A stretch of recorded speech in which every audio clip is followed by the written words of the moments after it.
ஆயர்பாடி மாளிகையில் தாய்மடியில் கன்றினை போல் மாய கண்ணன் தூங்குகின்றான் தாலேலோ.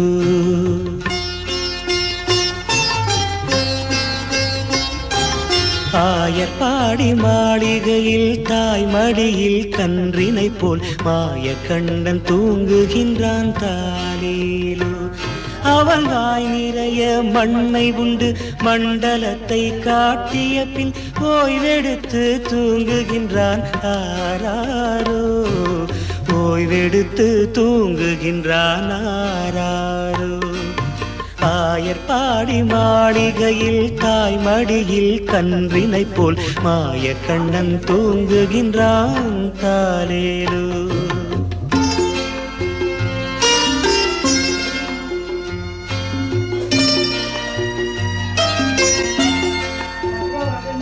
செய்யற